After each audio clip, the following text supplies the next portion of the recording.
I am over the moon excited to have such a beautiful, beautiful goddess here with me today. Her name is Athena Llewellyn Barat, and she has her own branding business. It's more than just a branding business, it's a whole new paradigm of branding, honoring women and empowering women to step into their unique brand of magic. Go. Was it Keep good? going. I've got such a powerful, powerful goddess here with me today. She is the founder of Brand Aura Studio and Marketing Mystery School. And Athena, I love your branding. I love your business name. I just love everything that you're doing. She is helping women step into their power and their unique brand of magic in the world. And, I joke with my husband and say, if I wasn't doing what I'm doing now, I would do branding because I just love branding so much. And Athena is really like, I look at Athena and I go, yeah, like I would love to be doing what she's doing. That's not my path, but I can live vicariously through you, Athena, because I just think what you're doing is so incredible. My goodness, I'm so touched. Thank you. Thank you, Schamet. I'm really, truly honored to be here. So grateful to receive your reflection and to be on this team together of uplifting the voices of women like this summit is so beautifully doing. So it's all on brand. Yes, Perfect. absolutely. What I love about Athena's work is she really brings out, the inner strength, the inner wisdom, the wise woman, the priestess, the archetypes of the sacred divine feminine, and uplifts them and gives them a voice through her branding. So I could just go on and on and on for the next 45 minutes about how amazing you are, but we will get to the leadership questions.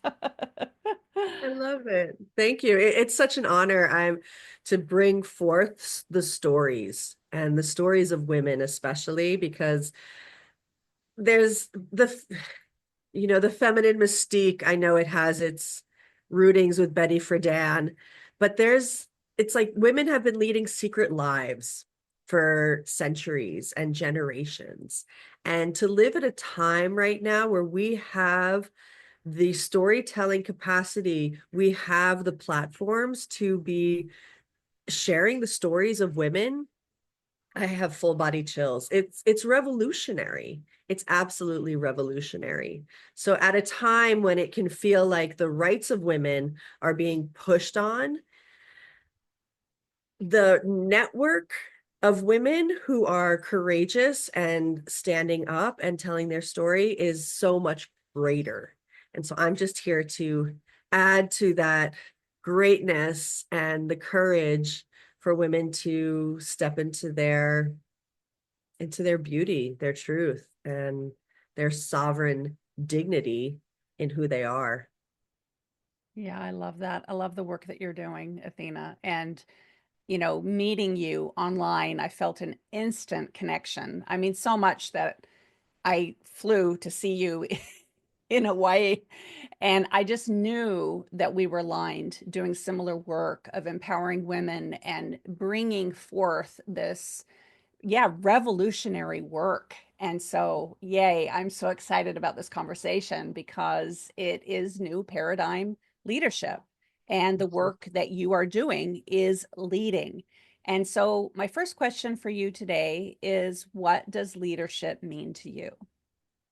Oh, leadership is having a vision, right? It's leadership is knowing what's on the other side, right? And holding that vision.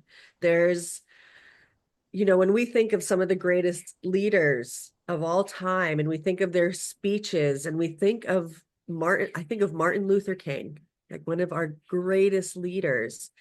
And just thinking of it, I get chills. But his last speech, I have a dream. And to show this vision of a world that he knew was possible, that is storytelling in its most significant and magical sense.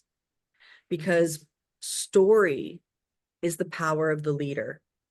From my perspective, a leader has a story, right? A story of where we could go, how we can get there, what it's going to feel like, why it's going to be better. And that keeps us going, right? Moses led people 40 years through the desert, right? Because of a story that was like, we're going to get to the other side of this. We're going to get to the other side of this.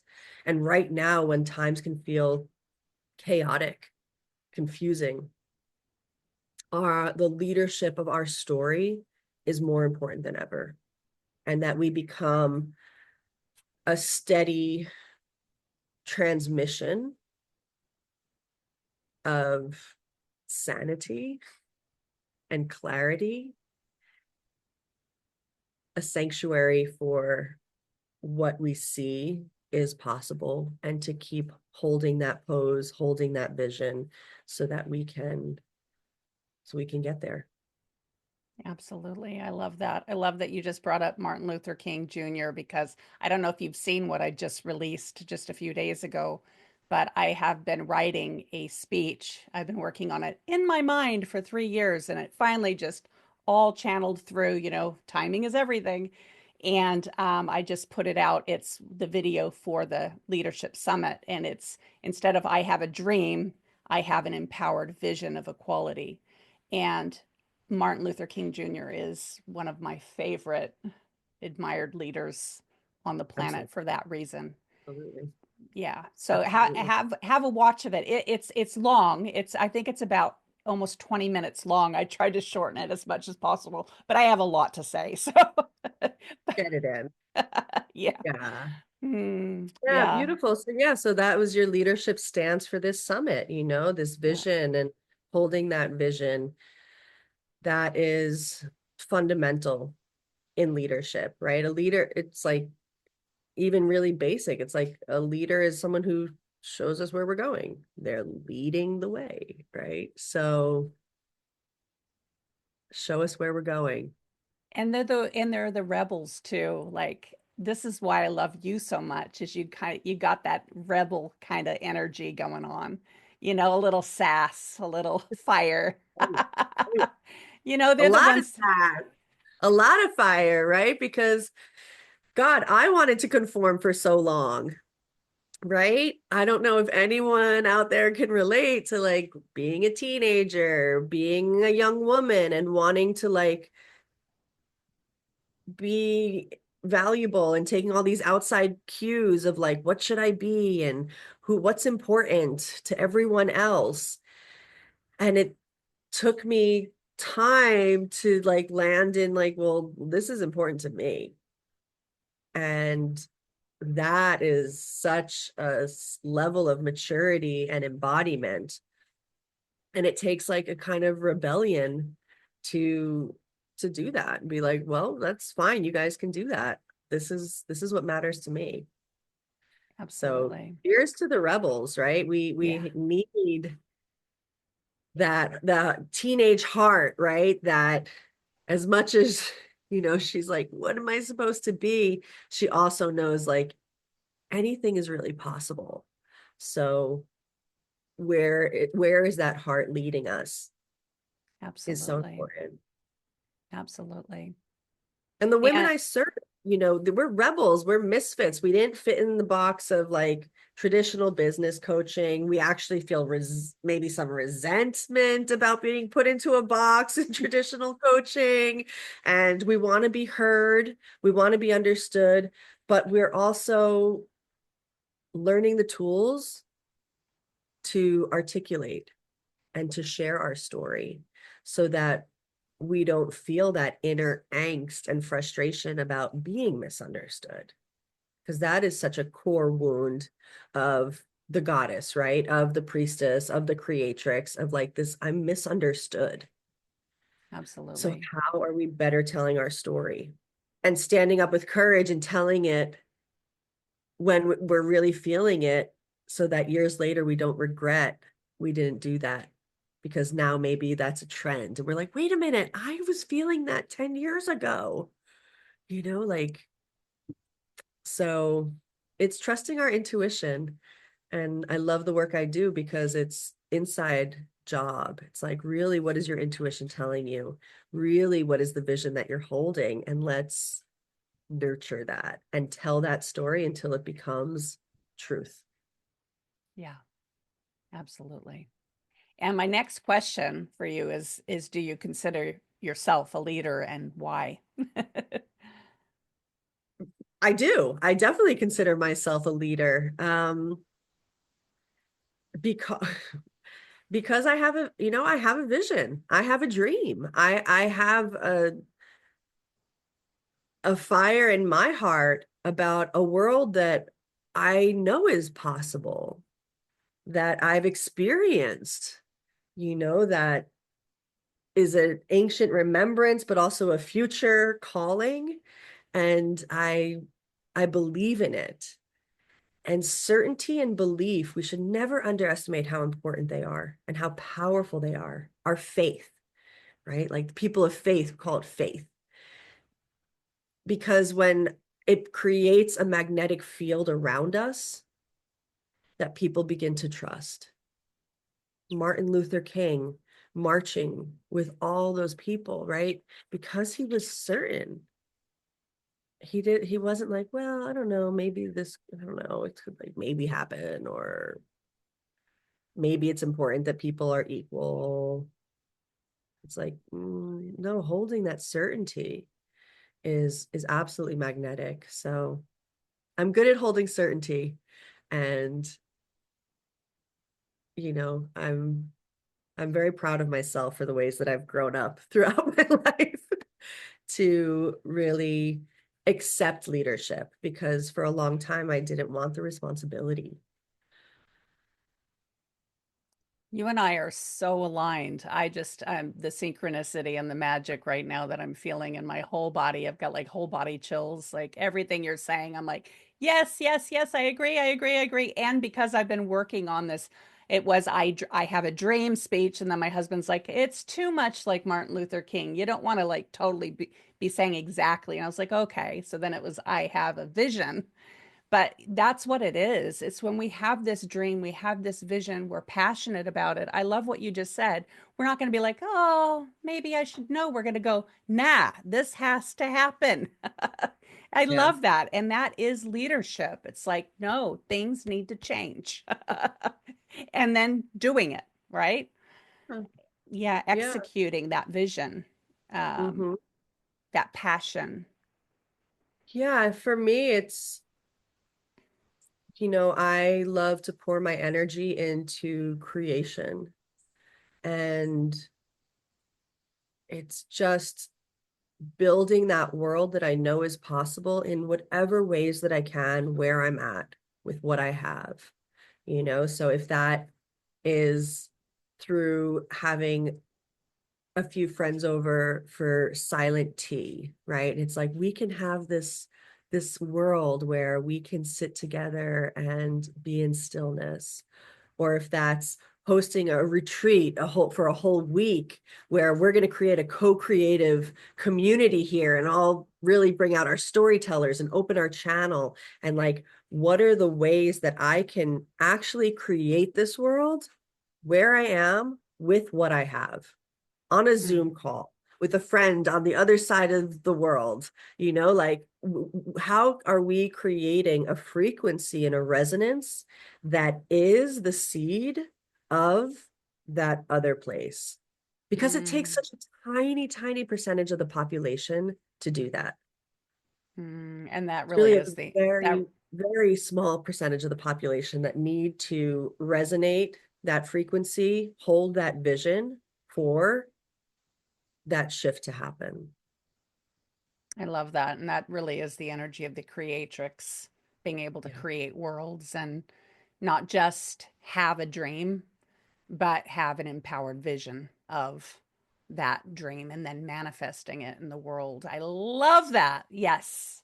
That was a lot about what I was talking about in the speech that I wrote and sent it off. I even sent it to Oprah. Yes, I Good did. for Why not? you. Why Good not? for you.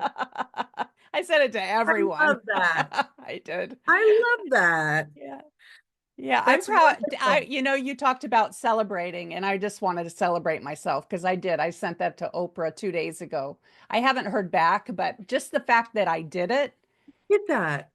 and to me, that's leadership. Like most people would not do that, but I did it. And I'm like, yes, yes, I believe in all these speakers that are in this, awaken the new feminine paradigm that are, doing their part, the work you're doing. I love the work you're doing.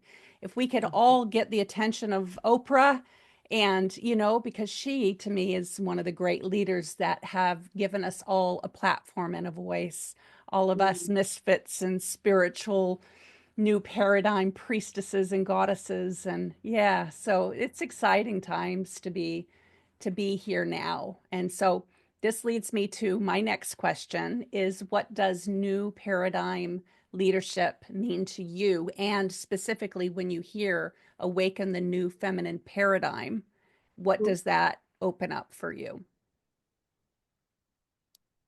That opens up the path. And, it's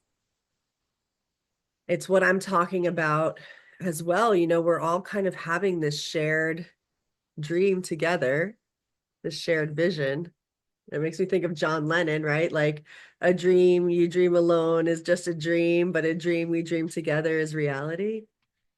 I love that. Yes, boom. So, new paradigm feminine leadership is about a rhizomatic mycelial web of strength, where we've been in a paradigm of uh, top down power, like power over. Um, even you can see it in our governance, in our prison systems, and in our schools, the way that we're taught. We're taught this kind of pyramid of power, right? That we got to listen to the people in charge and follow. And feminine leadership is really, to me, like I just envision the the internet. I envision, I don't know if you've ever seen like images of the internet. Have you ever seen that? And they're like these incredible like fireworks, and it looks like mycelial webs, right? It's so beautiful and it's so organic, actually. And so I feel that the internet is feminine, right? Because it is a web, it's the World Wide Web of information. And now that information is accessible for all of us. Like I can bring up ancient Gnostic texts at like the click of a button. Mind blowing. I can watch videos of Martin Luther King at the click of a button, right? So that kind of access, the ways that we are also returning to earth-based methods of abundance, like the way a forest grows, right? This is a model of abundance. So that's, to me, new paradigm feminine leadership, that we are an ecosystem before we're an economy. And a thriving ecosystem thrives on diversity. It thrives on diversity, and it thrives on communication, right? And we're so blessed to know more and more about science and to know that trees are communicating with one another, right? Trees are communicating with their own seeds, sending nutrients to their little babies, right? Trees are connected to the mycelial fungal web and infrastructure. Like when we really look at the way that life actually thrives and we begin to soften in and remember that we are a mirror of that. The way our body thrives is the same as the way a forest thrives.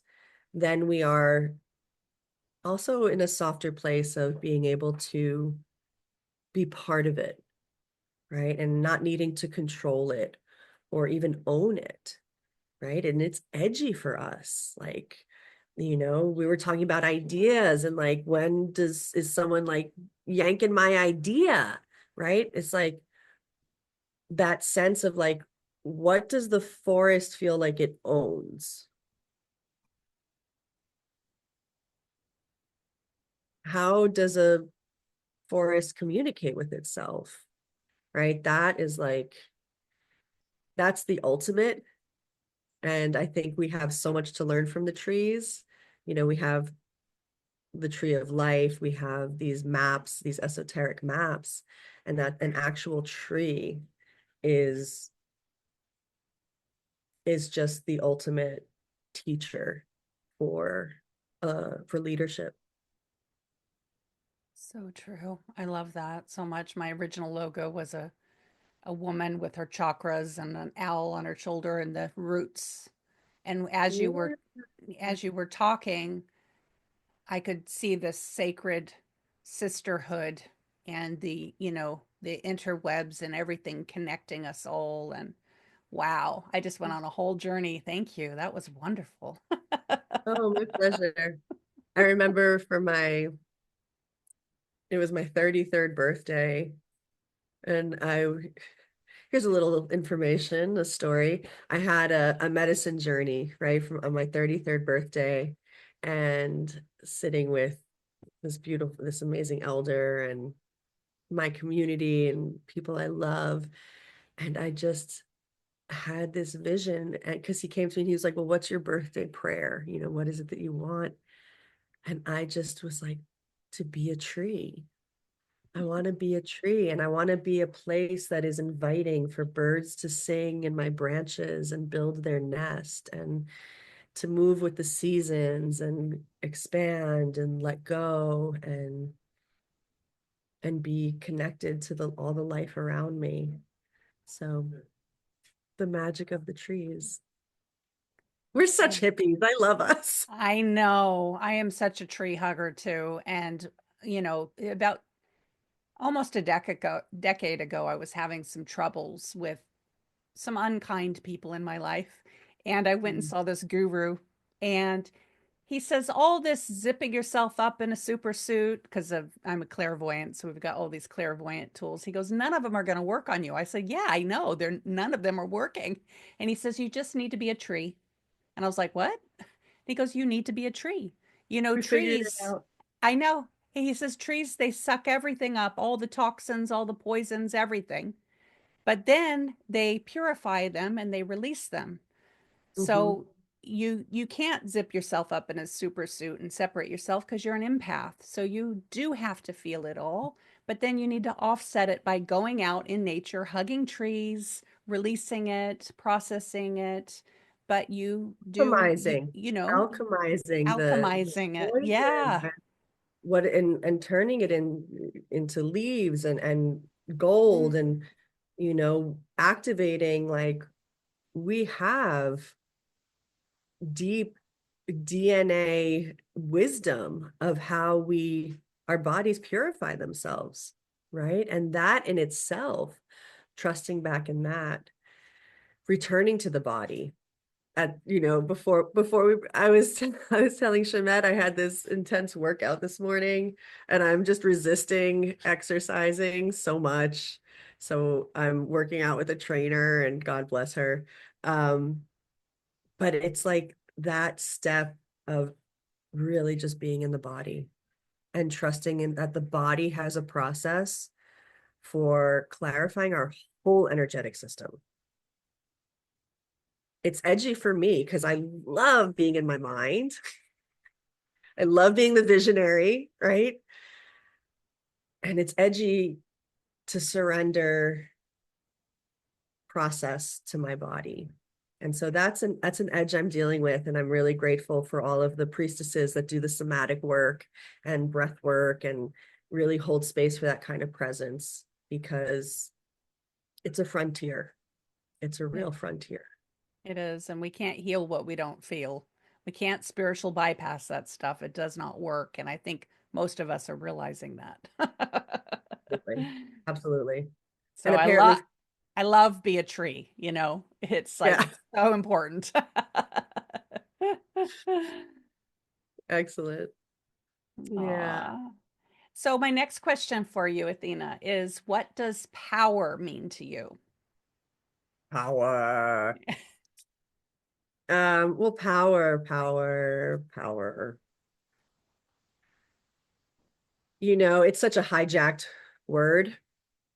Um, so it's triggering to even hear power sometimes.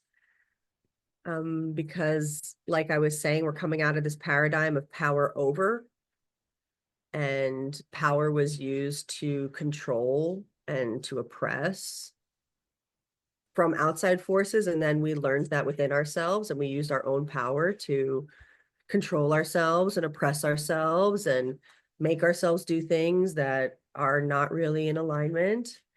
Um, and so power to me is life force that we are being invited to have a new relationship with.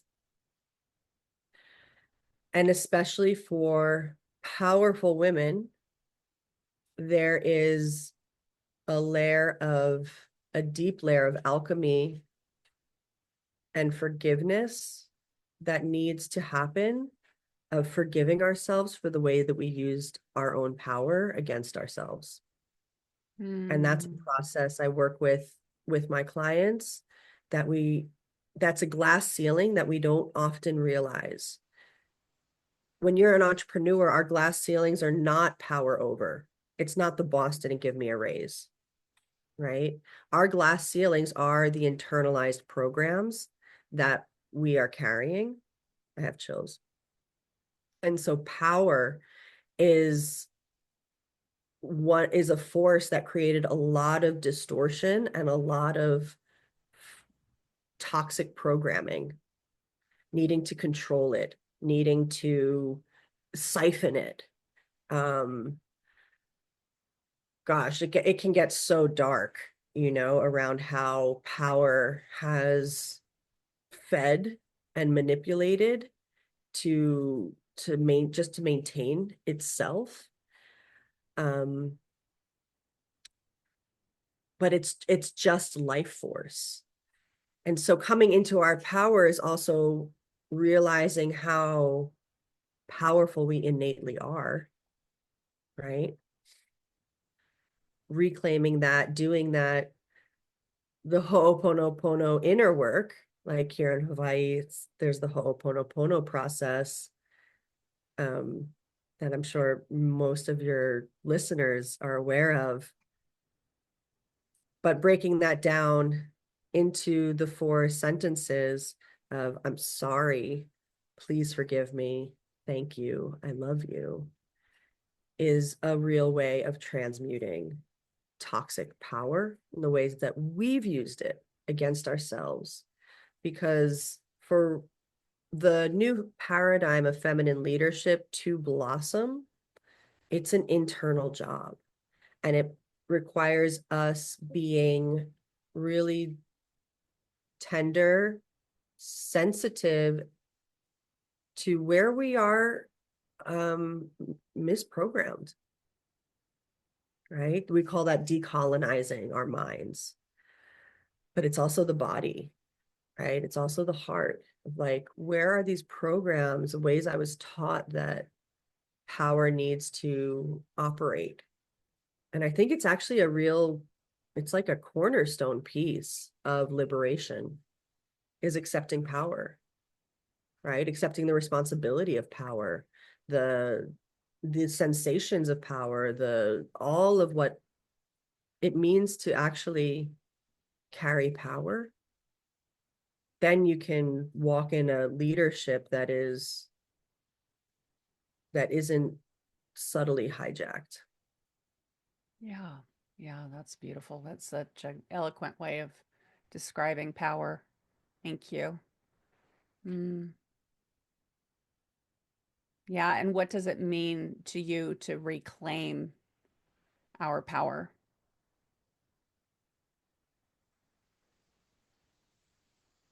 dignity. It's it's dignity, right? It's holding our center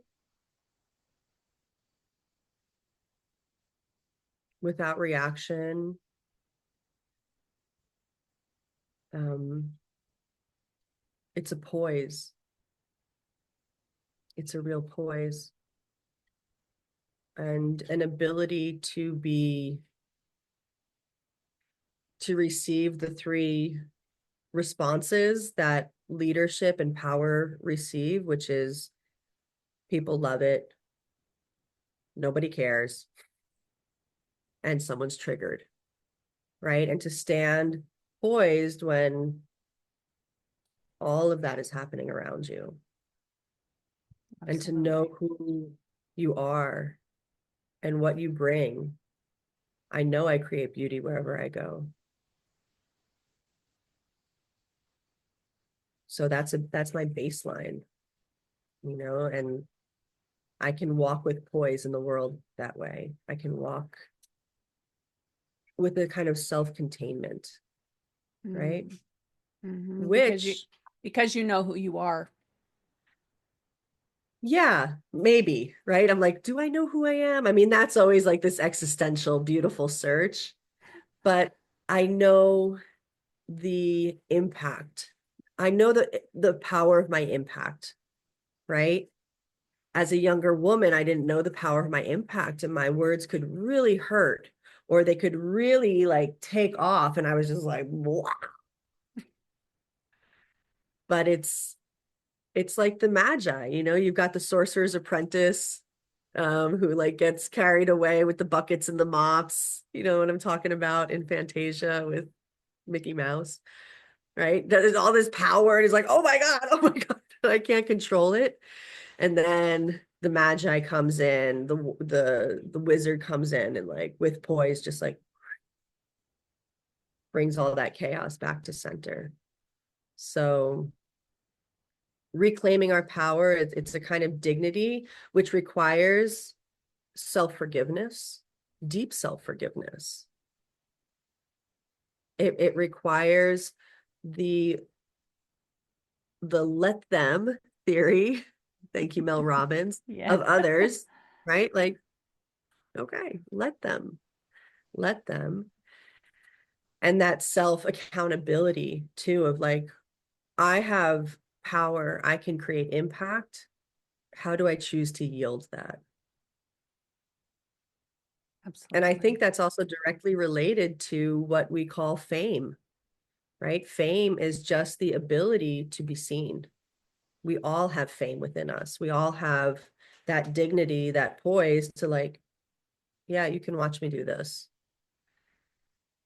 But when we reclaim our power, it's like now we've turned on the fame fire within us, where it's like, yeah, watch me. I love that. The fame fire. Oh my God. I love that so much. Fame fire. Oh, woo. Oh, watch my fame fire spark. Hey, hey. Oh, I could see and feel the flames just coming off of you right now. It's great. I love it so much. Oh, thank you. So I think Thank you you. already touched upon it a little bit, but can you go a little deeper into what the old paradigm and patriarchy mean to you in leadership? It means there's one way of doing things, and we're going to follow the leader and do them all in the same way that they've always been done. It means that. And it means needing control of oneself, control of others, control of outcome. Control of outcome is a really insidious remnant of the patriarchal program. And becoming aware of it in my own process has been really a process of like, okay, well, I'm gonna do something. I'm gonna put myself out there, and I want to like hit these goals and make these markers, and it becoming transactional with myself, right? And so I think old power structures are based on transaction. You do this, you get this. You do this for me, I do this for you. And that space of transaction, we have to be really careful around. We really have to be careful around that we don't let that become the metronome for how we do things. Right? I'm only gonna, you know, put out my book of poetry if, if it means like people are gonna love it and care, and and needing these kind of outcomes to justify our own creativity. So I think old paradigm, it's really based in transaction. New paradigm, it's transformation. Oh, I love And that it's a so much. collective transformation. It's a collective transformation. Like we are transforming simultaneously through this conversation. That's new paradigm, right? That you even call together a summit, because at the heart of it, it's shifting you the most, right? And so it's like, as the leader, accepting that, like, wow, by taking this on, it's changing me the most, right? And letting that transformation be mysterious, be out of the realm of outcome. Like, I don't know what's going to come out of this, but I'm going to trust in my own dignity and my own poise and my own fame fire to stand here and share from my heart. I love that answer so much, Athena. And it actually brought tears to my eyes because, this has been a 2-year process getting this leadership summit together because I have gotten sick. I've had different things happen, but I was adamant that at the core and the foundation energetically of this leadership summit, it had to be sacred, divine, feminine energy. And if Mm. that meant changing the date a few times and it taking 2 years to get it together, so be it. Because I'm like all into Mel Robbins too. And I was like, if people are upset, let them, because I have to let me walk my walk, talk my talk, and embody that sacred divine feminine energy, which is not a transactional timelined, like regimented kind of old paradigm energy. It has to be new paradigm. So I love that you acknowledged that it's taking the responsibility in us, that it's Mhm. not just out there. That's old paradigm, that's patriarchy, but where is it within us? Yeah. And taking responsibility for that. Yeah, Oh yeah, that's because that's the most important place, because old paradigm is blame, and is finger pointing, and is power is outside of me, whether that's power I love or power I don't love, it's outside of me. And they're doing this and they're doing that and he's doing this and she's doing that. This is old paradigm. It's like, where is that alive in you? And getting really honest about our own accountability. Like, it brings up for me, we people love to talk about authentic marketing, right? Like, I'm in the marketing world, and authentic marketing is like all the rage. Like, we're authentic. Beyonce is authentic, we get behind the scenes, like non-glossy images, and we're like, oh my God, we're so close to her, and authenticity.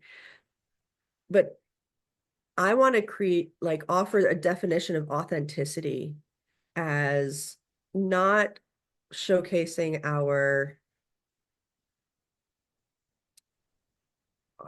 wounds, or where we feel weak, but in showcasing what we've learned about ourselves. Like, to me, that is so vulnerable.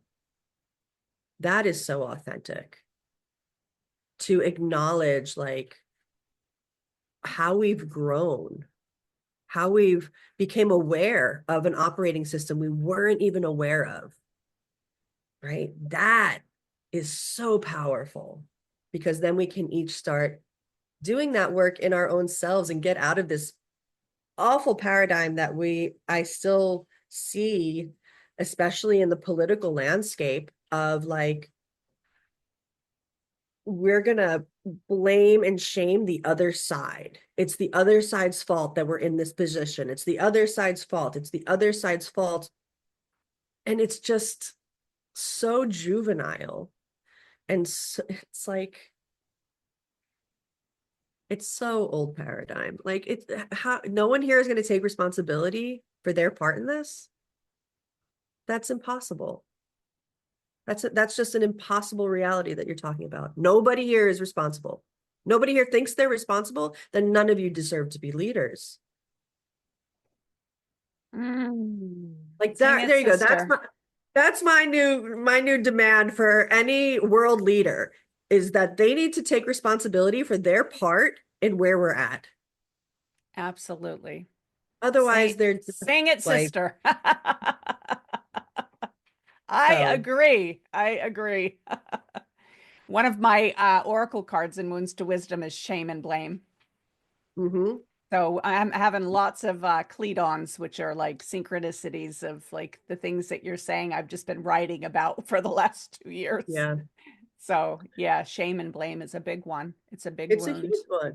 And that, And that's yeah, that's from that the triangle of dysfunction. And I'm blanking on the psychologist who coined that because it's just so brilliant, that there's a triangle of dysfunction that you can exist in your whole life.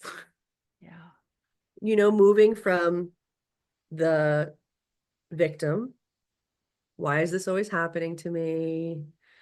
World sucks, nothing is fair, to the perpetrator, oh, it's their fault. The yeah. perpetrator is the one who blames, right? Oh, it's their fault, it's their fault, it's their fault. Even it's my fault, right? The perpetrator also blames themselves so they can, to the hero. Oh, I can save this. I can fix this. You need help. You can't do this on your own. You need me to come in and fix this. And we will just move between those identities multiple times a day and spend a lifetime in Feels a like, place of complete disempowerment. and it feels like the whole political system is built upon that whole, It is. It is. And it's just like, how yeah. do we have this information? How do we have nonviolent communication and still have a world leadership that is just so pathetically juvenile? It's our responsibility too. As an American, I must have played a part in it too. So I'm here to blow off the little steam I and am some veil around our own self-responsibility. Like, that's it. That's it.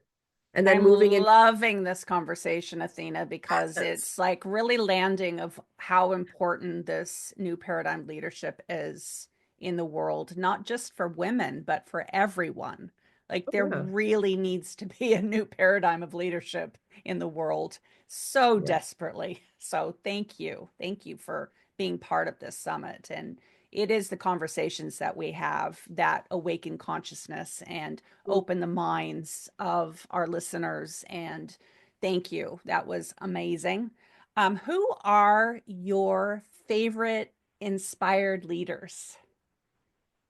You, Oh, thank you.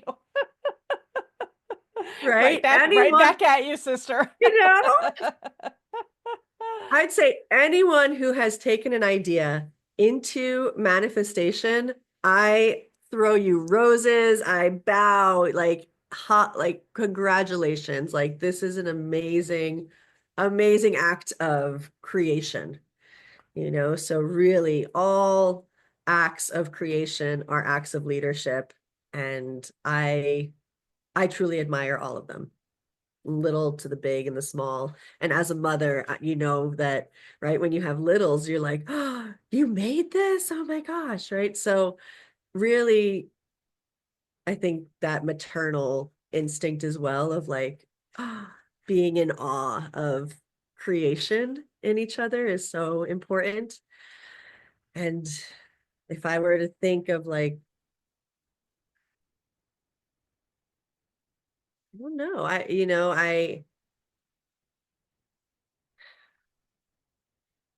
got to, I really appreciate Marianne Williamson. I really appreciate her poise and her defiance and her stick-to-itiveness and her devotion. I would say all of those things are just truly admirable. Um, you know, yeah, I mean, we spoke about Martin Luther King. There's these, great world leaders. But I just want to acknowledge like the community leaders, the people in their communities that are actively bringing people together and looking for networked power, right? How are we building local networks? Everyone in their local community who's really connecting with their neighbors and wanting to know them more. This is real leadership. I really deeply admire. Um, One of my friends here, she has a project called Social Medicine Circle, and it's a weekly gathering of the community, and it's this beautiful process where of like the round table. Um, and for people who are actively trying to create that, because theory is a really easy place to live. Like in theory, nobody gets hurt. But in the act of doing it, in the act of pulling the people together and stepping on the toes and insulting somebody and not knowing what your somebody's triggers and the actual act of creating community, I just admire everyone who's actively doing that and going through these little mini fires and taking self-responsibility and being like, oops, I'm sorry. And like, oh, yeah. But we're devoted to a larger vision. So that's why we stay the course. So anyone out there who's doing something, bringing your community together, bringing your family together, and actively allowing our human kerfluffles to happen, I admire you. I love that. I love that. And thank you so much for acknowledging me and the work that I do too. I didn't expect that. That was like, wow. I felt really good. I was like, oh, Athena is such a soul sister. Like I do Oh, that. I do that all the time, acknowledging the females in my life for the work that they do. And to get that back just felt so good. And I agree with you. We can sometimes go, oh, Martin Luther King Jr. and these great leaders, but what about the leaders in our communities? I love that you acknowledge all of them, Athena. Beautiful. That is the new paradigm. And what are your top three qualities in a great leader? I love it. Humor, vision, and um, creativity. Oh, that makes sense, doesn't it? That's beautiful. It is the humor that creates that levity, doesn't it? And it instantly creates a rapport. Yeah, Hmm. and it allows us to make mistakes and be human, and it's okay. Like, it's okay. We're showing up. I always thought it's interesting that humor sounds very similar to humanity. It's true. Hmm. Something there, isn't there? Because I think you have to be humble and accept humanity to be humorous about it because it is a bit funny if you Totally. really think about it all, you know. Totally.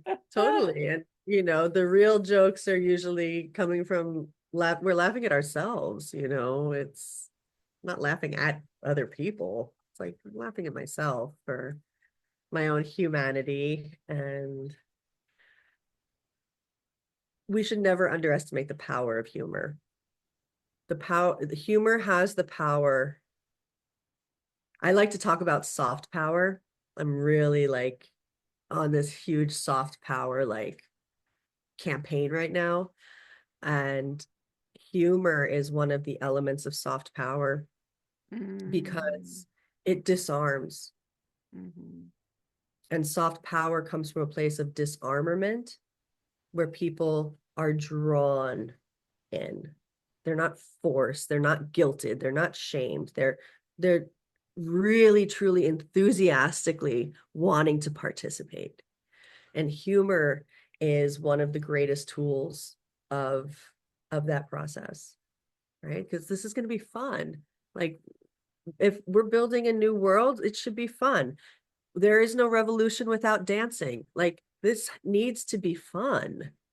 Otherwise, it's still like old paradigm, like self-punishment kind of stuff. So that's another little insidious way that the old paradigm can like still be operating.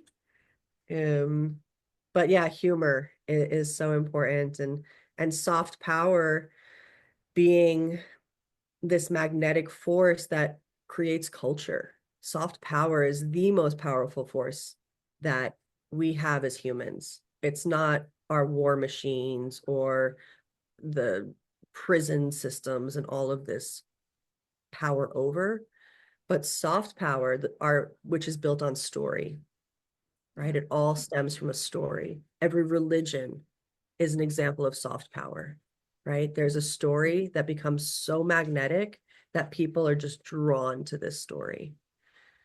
And so that is like where I feel we are right now in this shift of the wheel.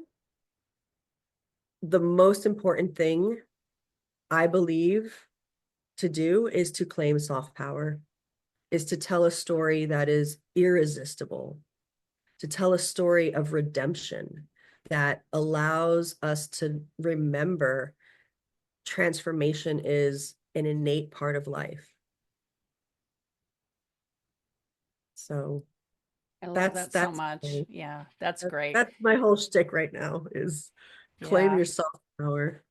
In my clairvoyant training, we do amusement, which is, having a sense of humor, finding the Mm-hmm. amusement of things. And that actually helps with the development of psychic abilities and intuition because you're in Mm.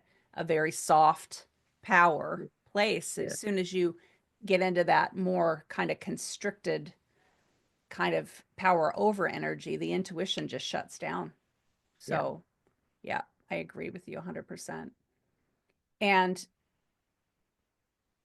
I forgot to mention that the Hawaiian prayer was very powerful in that kind of soft power energy that you're talking about. For me, I was doing talk about power, Tony Robbins training years ago, and he had everyone do that prayer, and it was so simple, yet it Mm-hmm. was so powerful. I mean, thousands of people, including myself, were just crying and releasing. And, I released a whole bunch of stuff through such a simple prayer. It's so simple and it's short, but when you repeat it over and over again and you think about the people that you need to forgive and the parts of you that you need to forgive, to me, Mm-hmm. that is an example of what you're talking about, that soft power, Mm-hmm. because it's going into that vulnerability.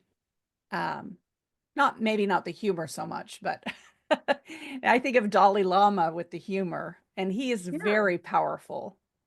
yeah, exactly. And has endured hardships that most of us cannot even fathom. I can't fathom. And so to come allowing the heart to be light is just the key to our everything, our happiness, our success, our magnetism, our everything is just, it really comes from a light heart. And yeah, thank you for speaking about that prayer. There, I encourage anyone who's interested in that to lean in because the Ho'oponopono process, it can take days. right? It's a whole process of bringing together a community to clear the stones out of their bowl of water, so that we have clear water in our hearts, right? And we don't have like stones between us or stones stuck in here that distort relationships and sense of self. And there's it's a whole, you know, teaching clearly.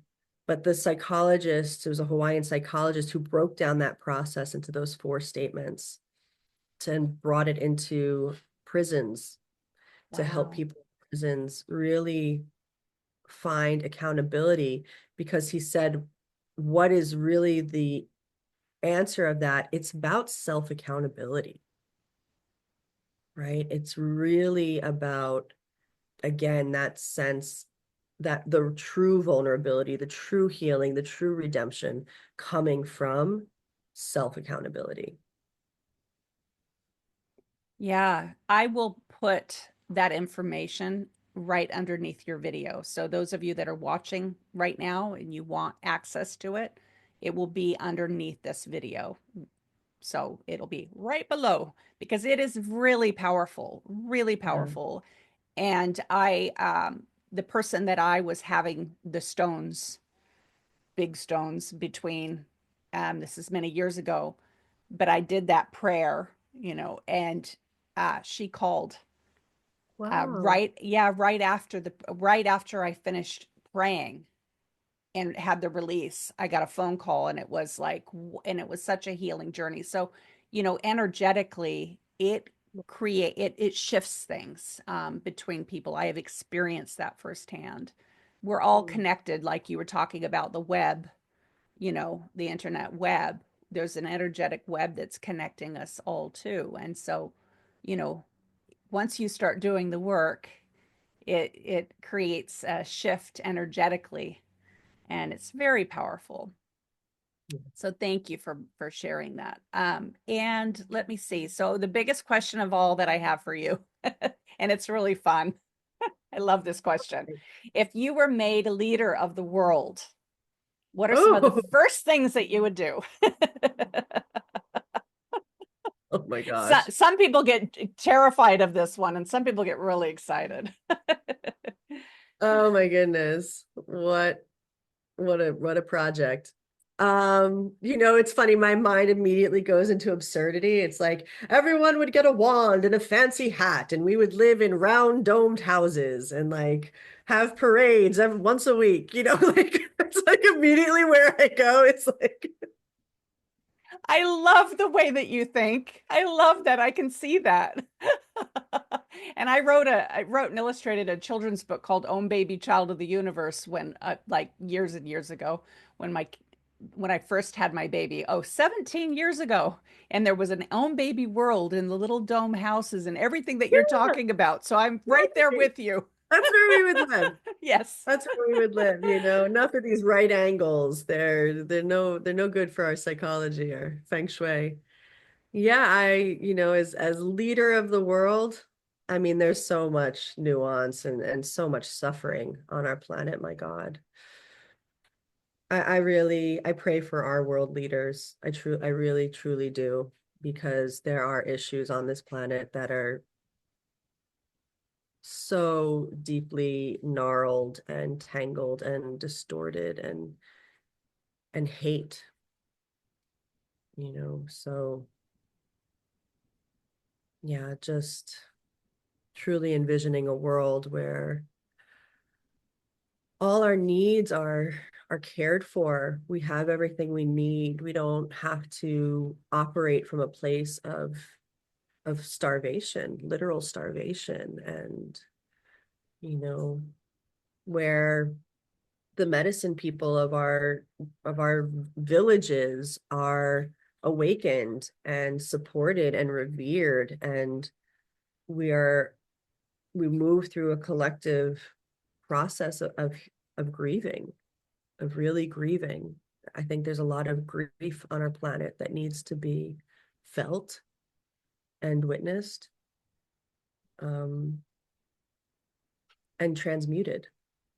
and to that we could go through a collective process, a collective ho'oponopono, right?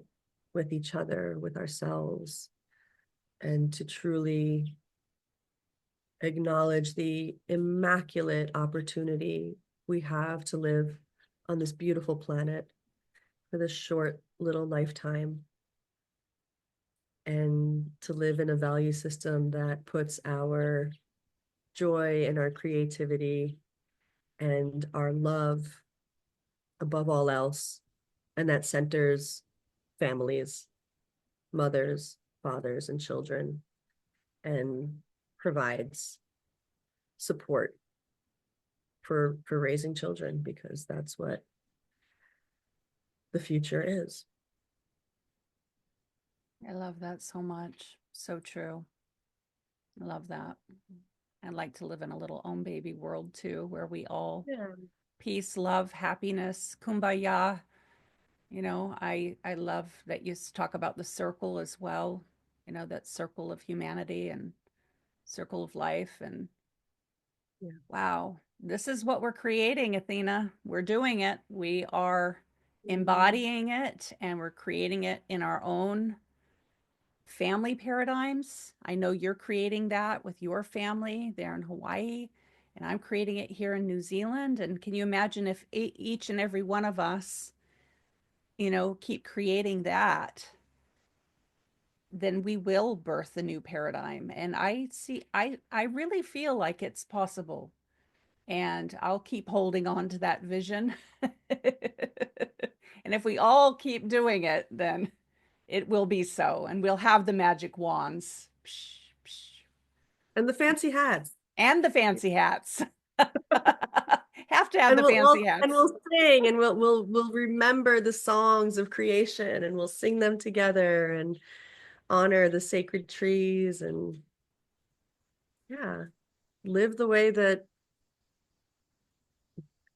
the creator would love to see us live. Yes, in our Garden of Eden. Yeah. Mm. Hmm. Yeah. Love it. But yeah, it's going to take a And lot of grief. It's going to take a lot of grieving to get there.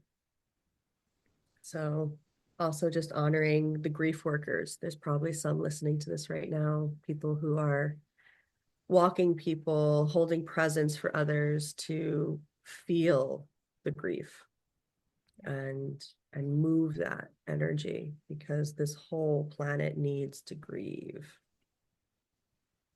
yeah, and I'd like to add that part of the grief is feeling your rage, your sacred holy Oh yeah. fire.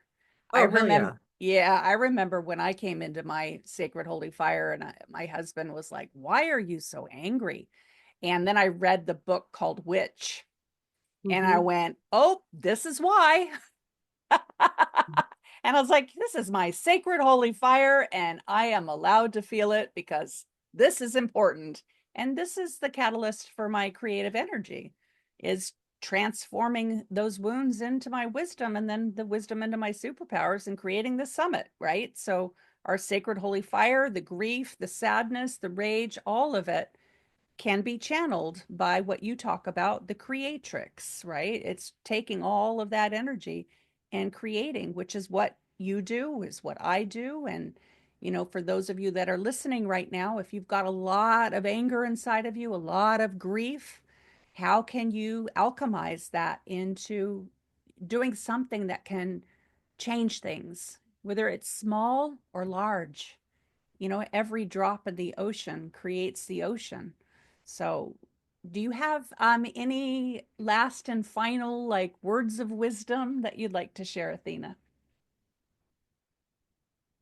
um I feel very grateful to be part of a conversation in this lifetime that is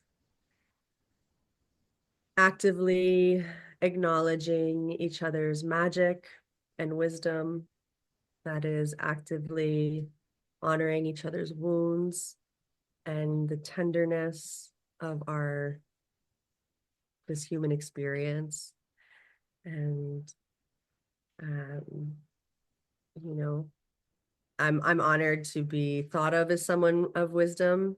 I I know that that is my namesake, but I know so little. Um, but I'm grateful to be here. Thank you, Schamet. I appreciate what you're doing, and I'm so grateful to lend my voice to this beautiful symphony. Mm, I love that, Athena. And remember, Aristotle says, the more I know, the less I know. So to me, when I hear someone say, I know very little, I think, ooh, this is a wise person indeed. That's the paradox, right? The paradox. Oh, maybe that's my last thing. The paradox, hold paradox, right?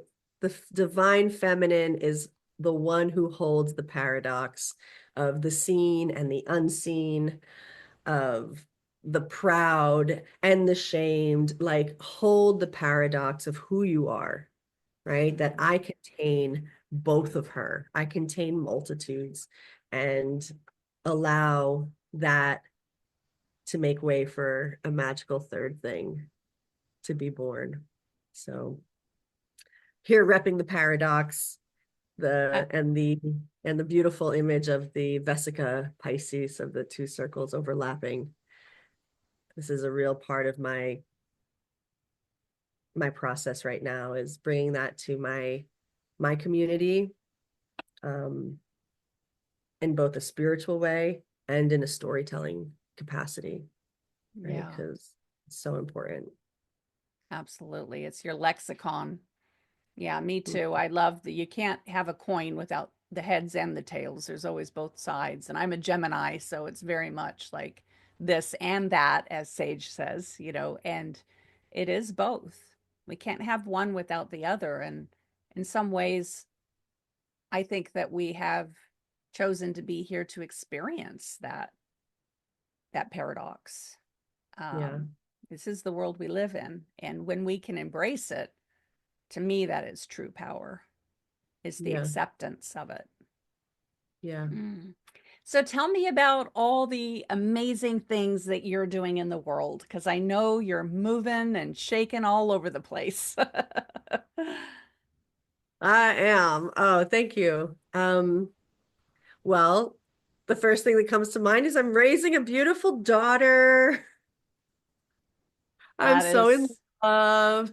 She just turned 2, and now we're really able to talk, and it's so special. So I'm just gonna gush about being a mom for a second, because that is just epic. I'm looking at her over there. She's having a snack. Um, so yeah, I'm raising a daughter. I'm raising a mother. My mother moved in next door, which is remarkable and confronting and powerful and beautiful. So I'm raising a family and doing my best to unlearn,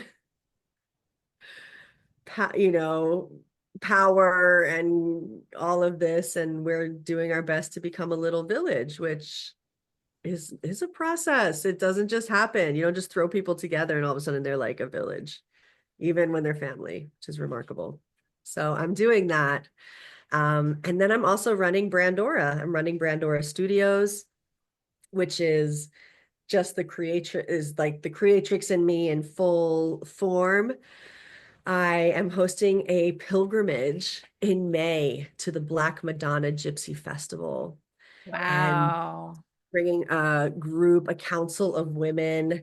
It's May 21st to the 28th, um, to the festival, to really touch the lands where Mary Magdalene first stepped foot after the crucifixion, to lean into the mystery of Saint Sarah, the Holy Grail, her story, the Black Madonna, who stands for the rebels and the outcasts, and open our channel as storytellers of this new paradigm to their wisdom, and how that can really uplift and empower what we're each doing individually, in our businesses.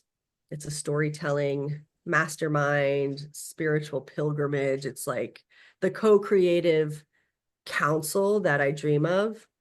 I'm creating that in the south of France this May. And then I have the BAMS. I've got the Brand Aura Marketing Mystery School, which we call BAMS. And that is a year-long soul-led incubator for the Creatrix to step into her fullness and claim her paradox and create a brand and the marketing that truly tells the story of not only who she is, but the world that she is here to create and her unique method in creating it.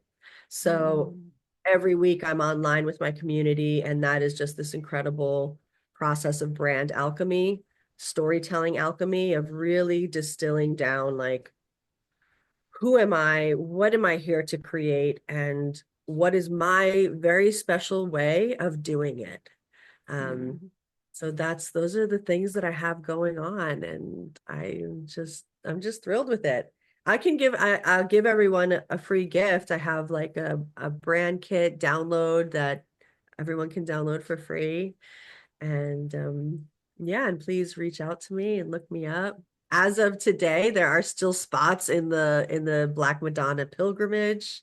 So if you're ready to like really immerse in that story and like become open to that, that's available. And then BAMS is going on year round. So we're Wow.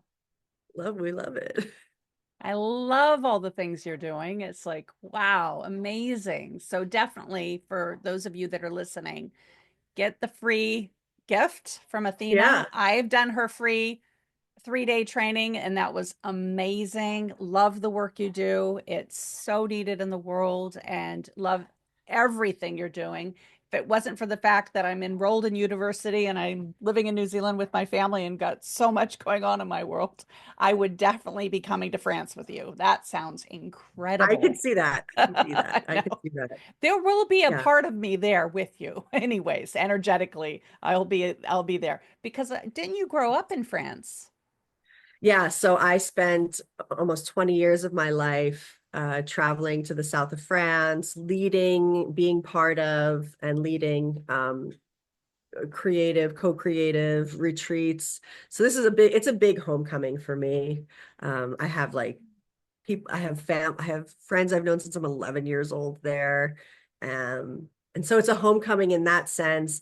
And it's a homecoming into this dimension of Magdalene, of Mary Magdalene, and the Creatrix and the co-creative council. So it's like we enter a different dimension. We get to enter that paradigm and Mm. create the gravitas so that we're like, oh, okay, can bring it out into this My world. intuition is saying that I'm going to come on another one in the future. So I'm All looking right. forward to it. Yeah. I was initiated as a priestess in 2004, and it was intense. Whew. It was really, really quite an intense journey. And she took me, I had to walk through the darkness, complete blackness, up this hill into an old abandoned church and go in and sit by myself. I was the only priestess that was being initiated. Wow. And this is before, it was all online and everything. So this was a high priestess in Glastonbury. And I sat Wow. there in the church. It was very scary, actually. And I sat there, and Mary Magdalene came through. Jesus came Wow. through, and Sekhmet, an Egyptian goddess, came through, and I got initiated and activated, and it set me onto the path. Although I had a remembrance that I've been a priestess for many lifetimes. And so I really feel like this awakening is happening for so many women on the planet. And I can feel the power of this journey that you're going to be taking everyone on. It is going to be powerful. If you feel the call, get in touch with Athena because Yeah. she is a beautiful guide. As soon as I met you, I knew that you were meant to be doing this work. As one priestess to another, we need to keep supporting each other because this is very important work. And I am going to come on that journey with you in the future when it's aligned.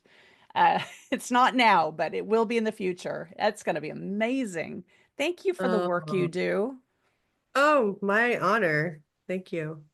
Yeah, Thank you. beautiful. I love it. I love that you're empowering women to awaken and step into their power and to heal the shame and the blame, the witch wound, the priestess wound, all the wounds. All the wounds. Yeah, So many of them. Yep. absolutely. Mm. Well, just deep Ah, bows to you, Schamet. Thank you so much for this incredible council that you have brought together. I'm so honored to sit at the table with everyone who is here and just so much love to everyone who is watching. I really appreciate this opportunity and just congratulations on seeing this vision come to life. thank you, Athena. And thank you for holding the energy of being mom, of Yeah. having your own little own baby village, Yeah. which is what you're doing, and also doing this big work of awakening Yeah. priestesses, oracles, the sacred divine feminine in her power, in her glory, and really bringing that, awakening that new feminine paradigm for so many women that you are serving, and being the domestic goddess at the same time. My invisible hat is bowing to you at the moment. I'm like Oh. taking my hat off and like bowing in awe and honor and gratitude because having two boys, I know how much work it is. It is. Mm, Well, so much love to you, Mama, and the priestess in you, and the sister in you. And thank you. Thank you so much. blessings be, blessings be.